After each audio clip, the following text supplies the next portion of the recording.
નારદજી કહે છે, ભગવાન વિષ્ણુ, સંતાપમાંથી છૂટવા માટે ભગવાન આપે મને કહ્યું ભાલમાં ભસ્મનો ત્રિપુંડ કરો. ગઈકાલે જે કથા કરતા હતા, ભગવાન શ્રી હરિ તમે એવું કહ્યું પંચાક્ષર મંત્રનો જાપ કરો. ભગવાન શ્રી હરિ વિષ્ણુજી આપે એવું કહ્યું શિવવલ્લભાન મહાદેવને જે વહાલા છે એ રુદ્રાક્ષને ધારણ કરો. નારદજી તમને સંતાપમાંથી મુક્તિ મળશે. એક વાત હૃદયથી યાદ રાખજો, રુદ્રાક્ષ મહાદેવના જ ભક્તો માટે નથી, દરેક માટે રુદ્રાક્ષ છે. જેટલો ભાઈઓને રુદ્રાક્ષ પહેરવાનો અધિકાર છે એટલો જ બહેનોને પણ રુદ્રાક્ષ પહેરવાનો અધિકાર છે. શિવ મહાપુરાણ ગ્રંથની અંદર એક નૃત્યાંગનાની કથા છે. બહુ નૃત્યાંગ મહાદેવની ભક્તિ હતી, નૃત્યાંગના નૃત્ય કરતી હતી, પણ તેની સાથે એક બંદર અને તેની સાથે એક કુકડો બંને નૃત્ય કરતા હતા. એને પણ એ રુદ્રાક્ષ પહેરાવતી હતી. તેના બંદરને એટલે વાંદરાને પણ રુદ્રાક્ષ પહેરાવતી હતી અને તેનો મરઘો હતો, કુકડો હતો, તેને પણ રુદ્રાક્ષ પહેરાવતી હતી. એટલે જીવ માત્ર માટે રુદ્રાક્ષ કલ્યાણકારી છે. જ્ઞાતિ જાતિ વર્ણભેદ સ્ત્રી પુરુષનો ભેદ નથી. મનુષ્ય માત્ર માટે રુદ્રાક્ષ એક આશીર્વાદ છે. માલાઓમાં કોઈ માલા શાસ્ત્રમાં કોઈ રાજા માલા હોય, પણ માલામાલ કરનારી કોઈ માલા હોય તો રુદ્રાક્ષની માલા જ હોઈ શકે. અન્ય કોઈ માલાનું વર્ણન ન કરી શકાય. તેથી કોઈ પણ દેવનો મંત્ર, કોઈ પણ દેવીનો મંત્ર રુદ્રાક્ષની માલાથી જાપ કરી શકાય છે. એવું જડતા તમે નહીં માનો કે શિવજીનો મંત્ર હોય તો જ રુદ્રાક્ષની માલા જાપ કરવું, એવું નથી. કોઈ પણ દેવનો, કોઈ પણ દેવીનો મંત્ર રુદ્રાક્ષની માલાથી જાપ કરી શકાય છે. શિવ મહાપુરાણ ગ્રંથમાં કહ્યું રુદ્રાક્ષનું દર્શન કરવા માત્રથી, રુદ્રાક્ષને સ્પર્શ કરવા માત્રથી માણસ પોતાના જીવનના પાપોમાંથી મુક્ત બને છે. સ્પર્શ કરવા માત્રથી. શિવને કોઈ વહાલામાં વાલી વસ્તુ હોય, શિવ પ્રિય તમો જ્ઞેયો, મહાદેવને કોઈ વહાલી વસ્તુ હોતી રુદ્રાક્ષ છે. આ મહાદેવ સ્વયં બોલ્યા છે અને શુદ્ધ પુરાણજી પ્રયાગ તીર્થમાં કહે છે શિવ પ્રિય તમો જ્ઞેયો રુદ્રાક્ષ પરમ પાવન. મનુષ્ય માત્રને પવિત્રતાનું દાન કરનાર એ રુદ્રાક્ષ છે, જેમના દર્શન કરવા માત્રથી દર્શના સ્પર્શના જપ્યા સર્વ પાપ હર સ્મૃત સર્વ પાપ હર સ્મૃત. અમારે દશરથભાઈના સંબંધી હતા, ખબર નહીં, પણ એટલા બધા રુદ્રાક્ષ લઈને આવ્યા તમારી પાસે. બધા પહેરાવી જોયું કે મને એક મુખી માળા ને કેટલા 1 થી 14 મુખી, 1 થી 14 ને 1 થી 21 મુખી વધારે હતા.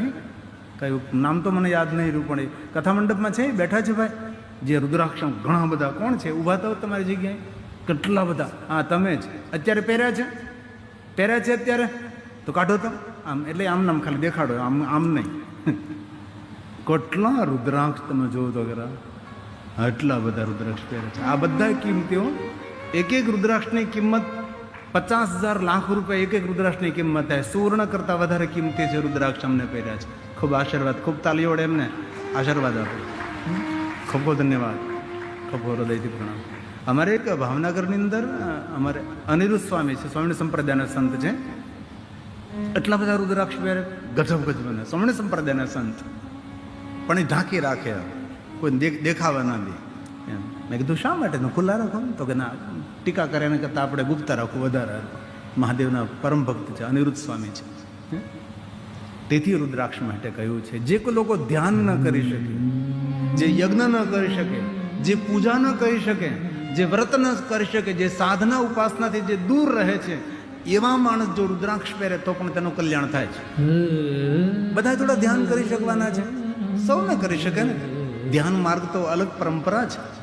તેથી ભગવાને વચન આપ્યું છે ધ્યાન જ્ઞાનાવમુક્તો અપી. ધ્યાન ન કરે, યજ્ઞ ન કરે, એ પણ મુક્તિ પ્રાપ્ત કરી શકે રુદ્રાક્ષ ધારણ કરવા માત્રથી. રુદ્રાક્ષમ ધારયેતુ સર્વ પાપ વિનિર્મુક્તઃ યાતિ અધોગતિ ન થાય, તેમની પરમ ગતિ થાય. યાતિ પરમામ ગતિ. તેથી રુદ્રાક્ષ હર મનુષ્ય પહેરવા જોઈએ. અને રુદ્રાક્ષની માલાથી જાપ કરતા હોય તો એક માલાથી જાપ કરો, બીજી રુદ્રાક્ષની માલા પહેરો. કોઈ પણ મંત્ર રુદ્રાક્ષની માલાથી જાપ કરો તે મંત્ર કરોડ ગણું વધારે ફળ આપે. પણ એક રુદ્રાક્ષની માળા પહેરીએ અને બીજી રુદ્રાક્ષની માળાથી જાપ કરીએ તો 10 કોટી ગણું અધિક ફળ આપે. તેથી જે માળા પહેરો છો એનાથી જાપ નહીં કરવાના, જાપ કરો એ પહેરવાનું. તેથી કોઈ પણ દેવી દેવતાઓનો મંત્ર રુદ્રાક્ષની માલાથી કરી શકાય છે. રુદ્રાક્ષ પહેરવાથી માણસ એન્ઝાયટીમાંથી મુક્ત થાય, હતાશા, નિરાશા, ઉદાસીનતાથી દૂર થાય. તણાવગ્રસ્ત જીવન હોય તો રુદ્રાક્ષ એ જીવન આપે છે.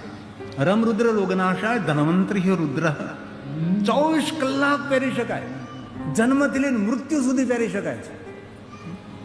જે અપવિત્રતાનું વર્ણન અહીંથી હું કરી ન શકું એવી અપવિત્ર અવસ્થામાં રુદ્રાક્ષ પહેરાય. અમારે સૌરાષ્ટ્રમાં નિર્દોષાનંદ સ્વામી થયા, બહુ પરમ શિવ ભક્ત થયા. એ તો એના પ્રવચનમાં કહેતા કોઈ પણ બહેનો મંગલસૂત્ર સાથે રુદ્રાક્ષ પહેરે જિંદગીભર તેને મંગલસૂત્ર કાઢવું ન પડે. અખંડ સૌભાગ્ય, શંકર પાર્વતીની સૌભાગ્ય રહે. તેથી બાળકોને પણ રુદ્રાક્ષ પહેરાવો, યુવાન ભાઈઓ બહેનો સૌ રુદ્રાક્ષ પહેરે. રુદ્રાક્ષથી આપણો પ્રભાવ રહે છે. સામેનો માણસ આપણી સાથે વાણી વર્તન કરવામાં 1000 વાર ધ્યાન રાખે છે. તેથી રુદ્રાક્ષ માણસે પહેરવો જોઈએ. પછી શિવપુરાણ ગ્રંથમાં તો 1 થી 14 સુધીનો મહિમા છે. એકમુખી સાક્ષાત બ્રહ્મ પ્રતીક, મહાદેવનું નિરાકાર પ્રતીક. 2 મુખવાળો મહાદેવનું સ્વરૂપ, 3 મુખવાળો બ્રહ્મા વિષ્ણુ મહેશ વિદ્યા આપે, 4 મુખવાળો બ્રહ્માજીનું સ્વરૂપ ધર્મ અર્થ કામ મોક્ષ આપે, 5 મુખવાળો પંચદેવતાઓ આરોગ્ય આપે, 6 મુખવાળો રુદ્રાક્ષ વિજય અપાવે, કાર્તિકનું સ્વરૂપ, 7 મુખી કામદેવનું સ્વરૂપ. કોઈ પણ કામનાની પૂર્તિ કરવા માટે 7 મુખી રુદ્રાક્ષની માળા પહેરો. 7 મુખી રુદ્રાક્ષ પહેરો, 7 મુખીની આખી માળા આવે છે, પહેરી શકાય. કામનાની પૂર્તિ કે ઉદ્યોગ ધંધા વ્યવસ્થામાં સંકળાયેલા હોય તો 7 મુખીની માળા પહેરો. 8 મુખી જે અંદરથી ભયભીત રહેતો હોય, છિન્ન ભિન્ન રહેતો હોય, અંદરથી ઉદ્વેગ થતો હોય, ડર લાગતો હોય, 8 મુખી રુદ્રાક્ષ કાલભૈરવનું સ્વરૂપ છે. ભય મુક્ત કરનારા એવું છે કાલભૈરવજી. કાશિકા પુરાધિનાથમ કાલભૈરવમ ભજે. ગાવું નથી જ્યારે, નગર હું કાંઈ બોલું એટલે આ લોકો તરત હથિયાર લઈને તૈયાર થઈ ગયા ગાવા માટે. 9 મુખી રુદ્રાક્ષ 9 દુર્ગા સમાન છે. શક્તિ ઉપાસકો માટે 9 મુખી. કોઈ બહેનોએ કોઈ વિશેષ કોઈ શક્તિની ઉપાસના કરવી હોય તો 9 મુખી રુદ્રાક્ષની માળાથી જાપ કરો. 9 મુખી. 10 મુખી ભગવાન વિષ્ણુજીનું સ્વરૂપ. લક્ષ્મી કૃપા કરે છે. 11 મુખી 11 રુદ્ર, રુદ્રદેવની કૃપા રહે. 12 મુખી 12 સૂર્ય સમાન. 13 મુખી વિશ્વદેવનું સ્વરૂપ. 14 મુખી પરમ સદાશિવજીનું સ્વરૂપ. શિવ મહાપણમાં 1 થી 14 મુખ સુધી છે. વિદ્યાર્થીઓ 3 મુખી રુદ્રાક્ષ પહેરવું. જે બહેનોના લગ્ન થયા તેને ગૌરીશંકર પહેરે. 2 રુદ્રાક્ષ જોઈન્ટ હોય તેને ગૌરીશંકર કહેવાય. પણ ખોટા રુદ્રાક્ષ મળે ચોંટાડેલા, તે ધ્યાન રાખવું જરીક થોડુંક એવું. દેવી પુરાણમાં 1 થી 21 મુખ સુધીનું વર્ણન છે, પણ શિવપુરાણ ગ્રંથમાં 1 થી 14 સુધીનું છે. તો આ બધા જ રુદ્રાક્ષના મંત્રો પણ છે. કયો રુદ્રાક્ષ પહેરવાથી કેવો લાભ થાય, કેવો મંત્ર બોલો, બધું છે. પણ એક પણ મંત્ર ન આવડે તો ઓમ નમઃ શિવાય બોલીને રુદ્રાક્ષ પહેરી શકાય છે. અન્ય વિધિની ખબર ન હોય તો ભગવાનને સ્પર્શ કરાવી લેવાનો, રુદ્રાક્ષ પહેરી લેવાનો. અથવા કોઈ મહાદેવનો ભક્ત હોય અથવા કોઈ સાધુ હોય, મહાદેવના પરમ ભક્ત હોય ને પવિત્ર સાધુ હોય, એમને આપવાનો. એમના હાથથી રુદ્રાક્ષને ધારણ કરી લેવાનું. ભગવાન આપણું સર્વ રીતે કલ્યાણ કરે. તો અહીંયા શિવ મહાપણ ગ્રંથની અંદર ભગવાન શ્રી વિષ્ણુજીએ નારદજીને રુદ્રાક્ષ પહેરવા માટે કહ્યું છે. તેથી કોઈ વર્ણભેદ નથી. 24 કલાક રુદ્રાક્ષ પહેરી શકાય છે. સર્વ શ્રમણામ, દરેક આશ્રમના લોકો, દરેક વર્ણના લોકો 24 કલાક રુદ્રાક્ષ પહેરી શકે છે. કોઈ ભેદ નથી. કોઈ દાદા દાદી એનું અવસાન થયું હોય, એમને રુદ્રાક્ષની માળા પહેરી હોય તો રુદ્રાક્ષની માળા સાથે તેને અંતિમ યાત્રા કરાય, સ્મશાન સુધી તેને લઈ જવાય. પણ એ દાદા દાદીએ સોનામાં બનાવેલ રુદ્રાક્ષની માળા પહેરી હોય તો ધીમેકથી લઈ લેવાય, કોઈને પૂછાય નહીં. ધીમેકથી ઉતારી લેવી જોઈએ, કોઈને ખબર ન પડે એમ. અમારા દસનામોની અંદર અમે લોકો દસનામી અતિત બાવાજી, ગોસ્વામી, ગિરી, પુરી, ભારતી, વન, અરણ, તીરથ, સાગર, સરસ્વતી, અમારી પરંપરા શંકર ભગવાનની આરતી, ગિરિપુરી ભારથી ઉતારે શંકરની આરતી. અમારા બાપ દાદાએ બીજું કાંઈ કર્યું જ નથી. ભિક્ષાવૃત્તિ કરી લોટ માગવા જઈએ અમે લોકો, અને શિવાલીમાં સવાર સાંજ આરતી ઉતારે, ભૂખ દુઃખ વેઠા કરે અને ભગવાનની આરતી સવાર સાંજ ઉતારે. એટલે મારા દસનામાં કહું કે આખા દસનામે આરતી ઉતારી છે એ આરતીનું ફળ મને એકલા મળ્યું છે. શિવજીના હજારો હજાર હાથ મારા ઉપર છે. અને મારી સંપત્તિ સોનું ચાંદી હીરા મોતી નથી, મારી સંપત્તિ જમીન જાગીર નથી, મારી સંપત્તિ પદ પદવી નથી. મારી કોઈ સંપત્તિ હોય તો મારા શ્રોતાઓ છે, મારા કથા સાંભળનારા. એ મારી મૂડી છે, મારી સંપત્તિ છે, અમારી શોભા છે. તેથી બહુ હૃદયથી દિલથી મહાદેવને પ્રાર્થના કરું છું, તમે સૌ તમારો મૂલ્યવાન સમય ભગવાનની કથાનું શ્રવણ કરવા માટે આપો છો. 3-3, 4-4 કલાક તમે ભગવાનની કથામાં બેઠો છો. અને કથાની શોભા, કથાની સુંદરતા સ્ટેજ હોઈ શકે, કથાની સુંદરતા મંડપ હોઈ શકે છે, કથાની સુંદરતા વક્તા પણ હોઈ શકે છે, કથાની સુંદરતા જજમાનશરી પણ હોઈ શકે છે, કથાની સુંદરતા મહેમાનો પણ હોઈ શકે છે. પણ કથાની સાચી સુંદરતા તમારા સૌની ઉપસ્થિતિ છે, તમારા સૌની હાજરી છે. આપ સૌએ ઉપસ્થિત રહી અને કથાની સુંદરતામાં વૃદ્ધિ કરી છે. એવી સુંદરતા મારો મહાદેવ તમારીને તમારા પરિવારને વધારે, એવી શંકર ભગવાનને સોમવારને દિવસે હૃદયથી પ્રાર્થના છે. તો વર્તમાન સમયની અંદર આજે ભાઈઓ બહેનો બધા જ રુદ્રાક્ષ સુવર્ણના આભૂષણોમાં પણ પહેરે જ છે ને. આજે કંકણમાં પણ રુદ્રાક્ષ હોય છે, વીટીમાં બુટ્ટીમાં રુદ્રાક્ષ હોય છે, અક્કલ વગરનું બક્કલ તેમાંય રુદ્રાક્ષ હોય છે, હારમાં રુદ્રાક્ષ હોય છે. આ બધા જ રુદ્રાક્ષના સુંદર સુંદર સુવર્ણમાં આભૂષણો મળે છે. હવે ભગવાન વિષ્ણુ કહે છે, નારદજી હવે બીજી તમને 3 વાત કહું છું. આ વિષ્ણુ ભગવાન નારદને શા માટે કહે છે કે નારદજી ક્રોધ કર્યો હતો, નારદજી શ્રાપ આપ્યો હતો, નારદના હૃદયમાં સંતાપ જાગ્યો હતો. તે સંતાપમાંથી છૂટવા માટે શું કરવું, એના માટે વિષ્ણુ ભગવાન નારદજીને માર્ગદર્શન કરે છે. હવે બીજી 3 વાત. નારદ પહેલી 3 વાત ભસ્મ, રુદ્રાક્ષ અને શિવનામ. હવે એક શ્લોકમાં બીજી 3 વાત તમે યાદ રાખો. ભગવાન વિષ્ણુ સ્વયં બોલે છે, શૃણુષેવિં કથા નિત્યમ. એ નારદજી રોજ મહાદેવની કથા સાંભળો, રોજ સાંભળો, નિત્ય સાંભળો. આ 9 દિવસ 1 દિવસ સાંભળી દીધી એમ નહીં, રોજ કથા સાંભળો. અને કથા સાંભળતી જ રહેવી જોઈએ, રોજ રોજ, નિત્ય નિત્ય, રોજ રોજ. તેથી ભગવાન વિષ્ણુએ કહ્યું કે નારદજી આ વાત મારી મહામંત્રને જેમ યાદ રાખજો. આ વિષ્ણુ ભગવાનના શબ્દો છે. શૃણુષેવિં કથા નિત્યમ. કથા સાંભળ્યા પછી કથાનું ચિંતન કરો. વદશેવિં કથાં સદા. અને ત્રીજી વાત, મહાદેવના ભક્તોના સંગમાં રહી મહાદેવના ભક્તોની સેવા કરો. પૂજ્ય સ્વાતિ યત્નેન શિવ ભક્તાન પુનઃ પુનઃ. શિવ ભક્તાન પુનઃ. મહાદેવના ભક્તોના સંગમાં રહેજો નારદજી. અને તમને સૌને પણ હૃદયને એક ભલામણ, કુસંગીઓનો સંગ નહીં કરતા, સત્સંગીનો સંગ કરજો. શિવનો વિરોધી હોય તેનો સંગ નહીં, શિવ ભક્તોના વિરોધી હોય તેનો સંગ નહીં. મહાદેવને જે સમર્પિત હોય એવા માણસોનો કોઈથી નિંદા ન કરે. સૂર્ય ચંદ્ર તારકમ, ત્યાં સુધી એ માણસ નરકનો ભાગી થાય. મહાદેવના ભક્તોને કોઈથી નિંદા ન કરે, મહાદેવના ભક્તોનો કોઈથી તિરસ્કાર ન કરે. તેથી આ સૌને મારી હૃદયની પ્રાર્થના છે, હંમેશા મહાદેવના ભક્તોના સંગમાં રહો. અને જ્યાં જ્યાં શિવાલય હોય ત્યાં જઈ શાંતિથી મૌનથી બેસો. મહાદેવે સ્વયં કહ્યું કે મારા શિવાલય આવી કોઈ મારી પૂજા કરે, અભિષેક કરે, અર્ચન કરે, દર્શન કરે, પણ મારા શિવાલય આવીને કોઈ મૌનથી બેસી જાય ને એને શાંતિ નહીં, એને પરમ શાંતિનું દાન કરું છું. શિવાલય જઈને શાંતિથી મૌનથી બેસી જાઓ. ઘરમાંથી બહાર નીકળો, ભગવાન મહાદેવના સાનિધ્યમાં જઈને બેસો. તમારા વિસ્તારમાં તો કેટલા કેટલા સુંદર સુંદર શિવાલયો છે. ક્યારેક કોઈ ઘનઘોર જંગલમાં ભગવાન મહાદેવનું શિવાલય હોય ત્યાં જઈને બેસો. કોઈ મનુષ્યનો અવાજ નહીં, કોઈ હોર્ન નહીં, કોઈ હોર્ન નહીં, કુછ નહીં. હું જ્યાં રહું છું ને ત્યાં નિરોળો શાંતિ છે. અમારે હું જ્યાં રહું ત્યાં મોબાઈલ નથી પકડાતો. ક્યારેક ક્યારેક ટાવર આવે, સંતા કુકડી કરતો એવી રીતે. એટલો પક્ષીનો કલરવ, ઘનઘોર જંગલ.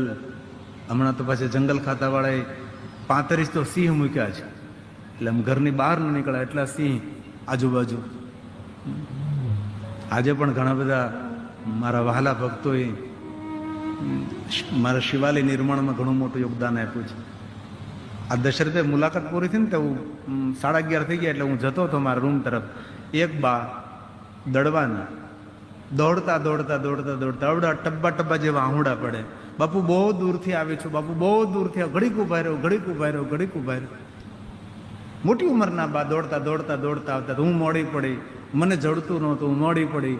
અરે બા, મેં તો ઊભો છું. આટલા મોટા મોટા આહુડા પડે. મળ્યો હું 9 વાગ્યાની નીકળી ઘરેથી, પણ પોગતા મને 11:30 થઈ ગયા. લ્યો આ દક્ષિણા. મેં કીધું નાના બા તમારા માટે તમે રાખો, જો આ ચિત્ર આજનું ચિત્ર છે.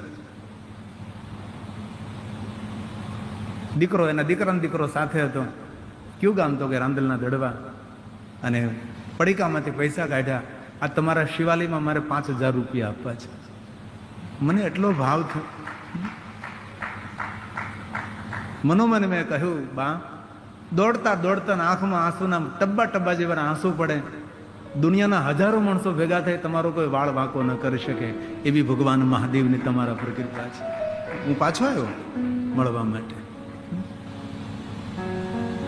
અને અમે જે શિવાલય નિર્માણ કરીએ છીએ એની અંદર કોઈ મોટો દાતા નથી, કોઈ મોટો દાતા નહીં. અમારા નાનકડા શ્રોતાઓનું નાનકડું દાન અને ગુજરાતનું મોટામાં મોટું શિવાલય એ મારી જન્મભૂમિ છે, ત્યાં નિર્માણ થઈ રહેલું છે. હજારો વર્ષ સુધી ધરતી પર રહેશે. અમારે રમેશભાઈ યોગદાન ઘણું આપેલું છે. તો હૃદયની પ્રાર્થના, મહાદેવના ભક્તોના સંગમાં રહેજો, શિવ ભક્તોની સેવા કરજો. ભગવાન વિષ્ણુજી નારદજીને કહે છે, નારદજી મહાદેવની કથાનું શ્રવણ કરો. તમે કથા શ્રવણ એ ભક્તિનું દ્વાર છે. બીજી અન્ય ભક્તિ ન થાય, પણ કથા સાંભળવી એ 9 ભક્તિમાં પહેલી ભક્તિ છે. ભગવાન વેદવ્યાસજી બોલે છે, આ ભક્તિ છે. 3-3, 4-4 કલાક તમે ભગવાનની કથા સાંભળો છો ને આ વરદાન ભગવાન વ્યાસજીનું આપેલું છે. ભગવાનની કથા સાંભળવી એ શ્રેષ્ઠ ભક્તિ છે. ભદ્રમ ગણે વિષ્ણુયામ દેવા. ઋષિમુનિઓએ દેવતાઓને કહ્યું કે દેવતાઓ કૃપા કરો, ભદ્ર ભદ્ર સુંદર સુંદર ભગવાનની કથા સાંભળવાનો અવસર મળે. ઋષિમુનિઓએ દેવતાઓ પાસે ધન સંપત્તિ વૈભવ ના માંગ્યો, અમને ભગવાનની કથા મળે, અમને પ્રભુની કથા સાંભળવા મળે. ભદ્રમ કર્ણે વિષ્ણુ. હે મહાદેવ, હે મહાદેવ, હે મહાદેવ, હે મહાદેવ. ભદ્રમ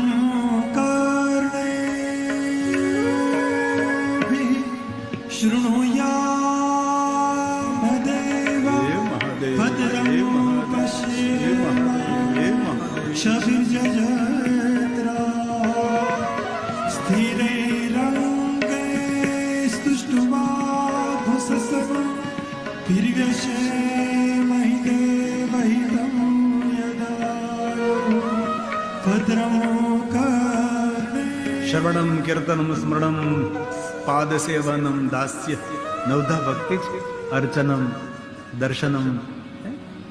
એમાં પહેલી કોઈ ભક્તિ હોય તો એ ભક્તિ છે શ્રોત્રેણ શ્રવણમ તસ્ય વચસા કીર્તનમ તથા મનસા મનનમ. તસ્ય સાધન નહીં પરંતુ મહાસાધન મુચ્યતે. મહાસાધન મુચ્યતે. ભગવાનની કથા સાંભળનારો માણસ કોઈ પ્રયાસ નહીં કરતો તો પણ ભવપાર ઉતરે છે. એ ભગવાનની કથા છે. કરોડો યજ્ઞ કરવાનું પુણ્ય ભગવાનની કથાથી મળે છે ભાઈ. તેથી તમે ઘરે જતા હશો ને તમારું કોઈ દર્શન કરી લેશે ને, એમનું પણ સર્વ મંગલ બની જશે, એમનું પણ સારું થઈ જશે. કારણ કે ભગવાનને વચન આપ્યું, તે જન્મ ભાવ જ ખલું જીવલોક. આપણા લોકનું નામ છે જીવલોક. જીવલોકમાં ખરેખર ધન્ય કોણ છે? જે ભગવાન મહાદેવનું ધ્યાન કરે છે, મહાદેવને યાદ કરે છે, મહાદેવની કથાનું શ્રવણ કરે છે, ભગવાન શિવનું સ્મરણ કરે છે, એનો જન્મ લેવો ધન્ય છે. જાતિ જ્ઞાતિ વર્ણ ભેદ નહીં, કોઈ પણ મનુષ્ય. ભગવાનના વચનો છે, તે જન્મ ભાજ ખલું જીવલોકે. જે લોકમાં આપણે રહીએ, લોક જીવલોક છે. જીવલોકનો કોઈ ભગવાન હોય તો એ મહાદેવ છે, આપણા લોકની અંદર રહેનારો છે. શંકરમ લોક શંકરમ, આપણા સૌની વચ્ચે રહેનારો મહાદેવ છે. આજે મને એક વાત સવારમાં બહુ જ ગમી. અમારા ભારતીબેન દશરથભાઈ, મારો ઝીલ બેન, હિરલ સૌ, અને આજે ભારતીબેનના ભાઈઓ એટલે ઝીલ અને હિરલના મામાઓએ આજે ભારતીબેનને શંકર, પાર્વતી, કાર્તિક, ગણેશ સુંદર પથ્થરની અંદર સુંદર કોતરકામ શિલ્પકાર કરેલું આ ચિત્ર આજે ભેટમાં આપ્યું છે. જ્યારે ટેલિવિઝનમાં જોવો છો તે વજનદાર છે, બહુ જ વજનદાર છે. માર્બલની અંદર તેની કોતરણી થયેલી છે અને ધરતી પર યુગો સુધી રહ્યા ચિત્ર રહી શકે છે. ભગવાન શિવજીનો સંપૂર્ણ પરિવાર છે. કાર્તિક ભગવાન છે, ગણેશ છે, શંકર પાર્વતી છે. અને જે કોઈ શિવ, પાર્વતી, ગણેશને યાદ કરે છે એના જીવનમાં કોઈ દી અસ્ત ના આવે. એ મહાદેવ છે. તેથી આપણે સૌ ભગવાનની કથાનું શ્રવણ કરીએ છીએ. તેથી આપણે સ્વયં આપણા જીવનને ધન્ય માનીએ. કૃતાર્થ હું આજે ધન્ય છું, ભગવાનની કથા સાંભળું છું. કેટલા કામકાજ, કેટલી જવાબદારી બધું છોડી દીધું છે અને 3 કલાક ભગવાનનું તારી કથા સાંભળું છું. એક વાત કહું, 3 કલાક કથા સાંભળવાનું પુણ્ય એક જન્મની જન્મ જન્માંતર તક ખાલી ન થાય. એ ભગવાનની કથા છે. હું નથી કહેતો, ભગવાનના વચનો છે આ બધા. તે જન્મ ભાજ ખલું જીવલોકે વૈ સદા ધ્યાયન્તિ વિશ્વનાથ વાણી ગુણાન સ્તુતિ કથાં શૃણોતિ શ્રોત્રદ્વયં તે ભવમુતરન્તિ શ્રોત્રદ્વયં તે ભવમુતરન્તિ. જે કોઈ ધ્યાન ન કરી શકે એ ભગવાનની કથાનું શ્રવણ કરે, એના ગુણગાન ગાય, કોઈ પ્રયાસ નહીં કરે તો પણ એ જીવાત્મા ભવ પાર ઉતરી દેશે. એટલે આપણા માટે કોઈ શંકા જ નથી. મહાદેવ તો ધ્યાનનો દેવતા છે અને ધીરે ધીરે ધ્યાન કરવું પણ જોઈએ. ધ્યાન કરવાથી માનસિકતા આપણી એકદમ પરિપક્વ બને. સવારમાં થોડા વહેલા ઉઠી વ્યાયામ કરીએ, પ્રાણાયામ કરીએ, પછી ઊંડા શ્વાસ લઈને ધીરે ધીરે મનને શાંત કરીએ. ધ્યાનિત્યમ મહેશમ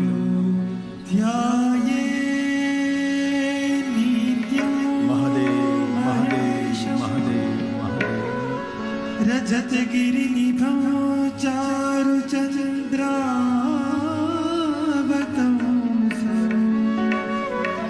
રત્નાકલ્પોજ્વલાકંબર શૃંગવરા પીલિહસ્તં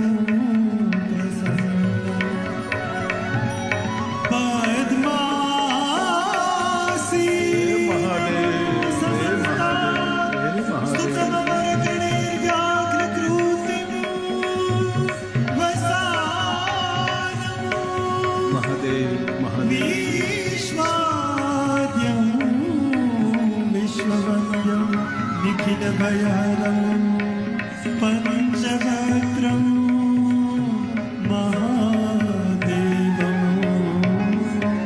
પંચવક્ત્રં ત્રિનેત્રં. ધ્યાન ન થઈ શકે, ગુણગાન કરો, એમને સ્તુતિ કરો.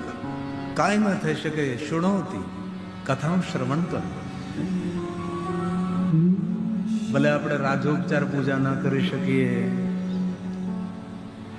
રાજાશાહી ઠાઠમાઠ સોના, ચાંદી, હીરા, મોતી, ઝવેરિયા બધું ભગવાનને અર્પણ ન કરી શકીએ તો કમસે કમ 16 ઉપચાર પૂજા કરીએ. 16 ઉપચાર ભગવાનની પૂજા ન કરી શકીએ તો પંચોપચાર કરીએ. એ ન થઈ શકે તો બસ એક જલાભિષેક કરીએ મહાદેવજીને. જલાભિષેક કરવાથી મન શાંત થાય છે. મનના નકારાત્મક તરંગો પણ સકારાત્મક બને છે. જલાભિષેક એ વિજ્ઞાન નથી, જલાભિષેક એક મહાવિજ્ઞાન છે. જ્યારે ભગવાન શિવજીને જલ ચડાવતા હોય ત્યારે આપણું મન નિર્મલ બને. તેથી ભગવાન મહાદેવને ધીરે ધીરે જલને ધારાર્પણ કરીએ. પણ અમુક લોકો કેવા આવ્યું ખબર, ઘરેથી ખાલે જાય, લોટો મંદિરનો, પાણી મંદિરનું, અને ત્યાં જઈને જલાભિષેક નહીં. ઘરેથી જલનો લોટો ભરીને જઈએ, આપણો પોતાનો ત્રાંબાનો લોટો હોય અને જલનો ભરીને જાય, ભગવાન શિવનું સ્મરણ કરતાં કરતાં ઓમ નમઃ શિવાય, ઓમ નમઃ શિવાય, ઓમ નમઃ શિવાય કરતાં કરતાં જઈએ અને ત્યાં જઈને ભગવાન મહાદેવને આપણે ધીરે ધીરે જલાભિષેક કરીએ. એક જલાભિષેક આપણા જીવનની બધી તૃપ્તિ કરી શકે છે. દ્વારકાધીશ ભગવાન કૃષ્ણજી જ્યારે જ્યારે મન વિચલિત થતું ને, અરે ભરતજી, રામજીના નાના ભાઈ, સ્વયં ભરતજી મહાદેવને અભિષેક કરતા હતા. રાજા દશરથ ભગવાન મહાદેવને જલાભિષેક કરતા હતા. આ બધાની ભક્તિનું વર્ણન છે. કાંઈ પણ કાર્યના પ્રારંભ હોય, ભગવાન દ્વારકાધીશ એ સમયે 5 પાંડવને એમ કહે અભિષેક. માતા કુંતાની શિવ ભક્તિનું માર્ગદર્શન કોને કર્યું? ભગવાન કૃષ્ણજી. માતા કુંતા મહાદેવની પરમ ભક્ત થઈ. જ્યારે ભાઈ બલરામને લઈને જાય, અર્જુનને લઈને જાય, 5 પાંડવને સાથે રાખે અને મહાદેવને જલાભિષેક કરે. તેથી બહુ હૃદયથી કહું છું, ક્યારેય પણ મન વિચલિત હોય, અણગમો થતો હોય, કે ગોઠતું ન હોય, કોઈ જગ્યાએ ચેન પડતો ન હોય, ચેન વગર સાયકલ એનો હાલે ને જીવન એનું હાલે, ચેન ન પડતો હોય, મહાદેવને જલાભિષેક કરો. ભલે શિવાલયમાં ન જઈ શકો તો તમારા ઘરમાં પણ શિવલિંગ તો હોય ને, જેને ચલિત શિવલિંગ કહેવાય છે. એ ઘરની અંદર સુંદર શિવલિંગ હોય, પાષાણનું હોય, નર્મદેશ્વર હોય, સ્ફટિક હોય, ધાતુ હોય, સુવર્ણ હોય, રજતલિંગ હોય, તામ્રલિંગ હોય, અથવા પારદલિંગ, કોઈ પણ લિંગ, એને મંદિરમાંથી બહાર કાઢી સુંદર પાત્રમાં રાખો, ધીરે ધીરે તેના જલાભિષેક કરો. થઈ શકે તો પહેલા ઘીનો દીપ પ્રજ્વલિત કરો ને પછી અભિષેક કરો, થઈ શકે તો. નગર અંદર ભક્તિનો દીપ પ્રજ્વલિત કરી અને ભગવાન મહાદેવને ધીરે ધીરે જલાર્પણ કરો. મન શાંત થશે, ઉદ્વેગ પણ શાંત થશે. રોજ મહાદેવને જલાભિષેક કરો. એમાંય ક્યારેક બિલવૃક્ષ નીચે બેસીને મહાદેવનો જલાભિષેક કરો. એકોપચાર પૂજા છે, જલાભિષેક પૂજા છે. કાંઈ પણ પૂજાની સામગ્રી ન હોય, વૈરાગ્ય પૂજા કરો. ભગવાનને ભસ્મનું ત્રિપુંડ કરજો, વૈરાગ્ય પૂજા. ભસ્મ પણ ન હોય તો ઇસ મિટ્ટી કા તિલક કરો, માટીનું તિલક કરો ભગવાનને. ભાલોમાં માટીનું તિલક કરો. આ મહાદેવની દિવ્ય પરંપરા છે. અને એ કાંઈ પણ ન હોય તો ભગવાન શિવજીની મનથી પૂજા કરો. ભલે રોજ ન કરી શકો, સોમવાર તો છૂટવો જ નહીં જોઈએ. જે આદિ જગતગુરુ શંકરાચાર્ય મહારાજે આપણે માર્ગદર્શન કર્યું છે કે મનથી મહાદેવની પૂજા કરો, માનસી પૂજા. અનેક ભાઈઓ બહેનો વડીલોને માનસી પૂજા કંઠસ્થ હોઈ શકે છે. મહાદેવની મનથી કરેલી પૂજા. રત્ને કલ્પિતમાસનમ હિમજલે સ્નાનમ ચ દિવ્યાંબરમ નાના વિભૂષિતમ મૃગમદા મોદાંકિતમ ચંદનમ જાતિ ચંપક બિલ્વપત્ર રચિતમ પુષ્પમ ચ ધૂપમ તથા દીપમ દેવદયાનિધે પશુપતે યત્કલ્પિતમ ગૃહ્યતા. ઇદં મનથી કરેલી પૂજા એ શ્રેષ્ઠ પૂજા છે. જે મન ભટકતો એ મનને જ ભગવાનને અર્પણ કરી દઈ. અને મનથી જ્યારે પૂજા કરીએ ત્યારે ઘરમાં સ્નાન નહીં કરવાનું. મનથી જ્યારે પૂજા કરીએ ત્યારે હરિદ્વાર પણ નહીં, ઋષિકેશ પણ નહીં, ઉત્તર કાશી પણ નહીં, ગંગોત્રી પણ નહીં, ગૌમુખ પહોંચવાનું. કારણ કે મનથી ગંગા જલમાં સ્નાન કરી, સુંદર વસ્ત્ર પહેરી, ભારમાં ભસ્મના ત્રિપુણ કરી, રુદ્રાક્ષને ધારણ કરી, શિવનું સ્મરણ કરતા કરતા મહાદેવની પૂજા કરવાની. અમારે